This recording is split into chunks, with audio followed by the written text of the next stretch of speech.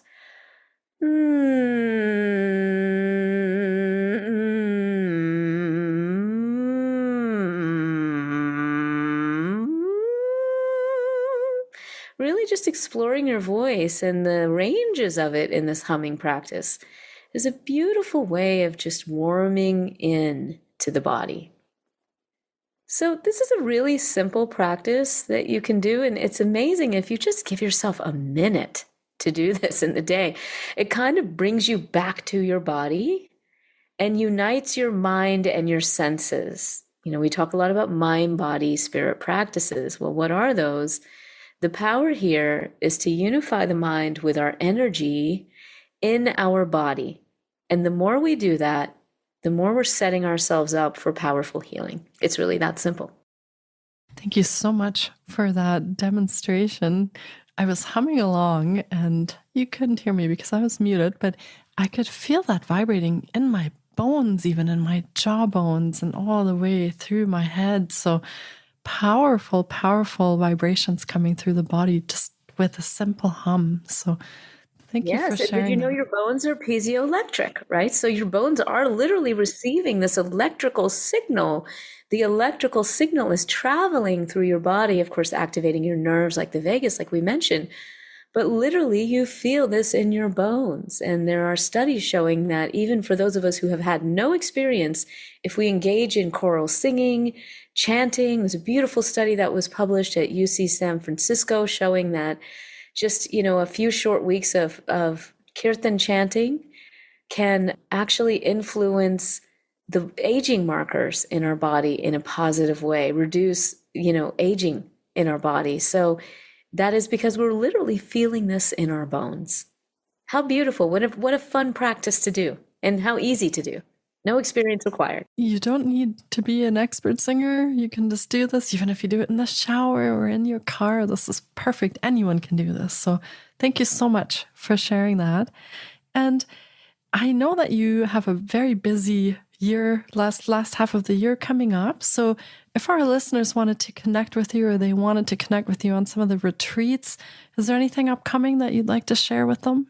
Yeah, absolutely. Well, first I'll invite you. I think we have a link to a free gift page, and I have a grounding with sound practice that goes a little bit more beyond humming to really working with that energetic flow of your voice to get grounded in your body. So check out that free gift page because it will take you to my website, and there you'll see the different events that I'm taking part in, including some wonderful teaching this fall.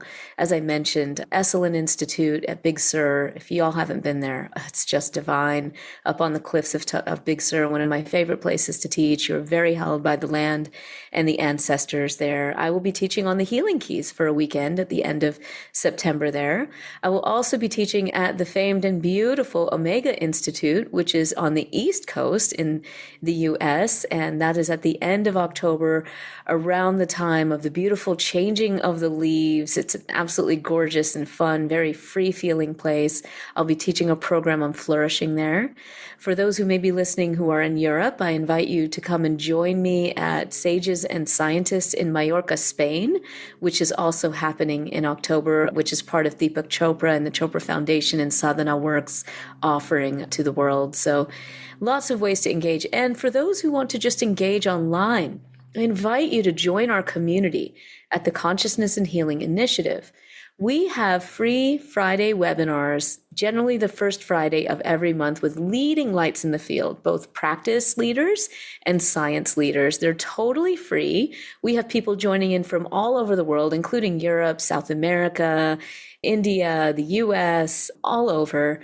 Do join us for those. You can just go to webinarsonhealing.com. Webinarsonhealing.com will take you to that page where you can see who's going to be a guest and you can register. Perfect. Thank you so much. And we'll, of course, be linking to all of this information in the show notes. So be sure to check there on how you can join the retreats, find the website. And also, I wanted to mention your book called Healing Ourselves, because I know we've been touching on that throughout our episode here. So we'll link to that as well. So you can purchase that if you'd like to read about what Shamini has been talking about in this episode. Yeah, thank you for that. It's also available on audio. I'm really heartened to have received 2 awards for that book, and was really almost commissioned by Tammy Simon at Sounds True, who told me I needed to write this and could they publish it. So I was very pleased to publish this with Sounds True Publications. They do have an audio version of the book too, and I think it's on Audible as well if people prefer to listen to books. Perfect. Yes, I feel like that book is sort of a treasure in itself when it comes to healing and some of the topics that we explored today.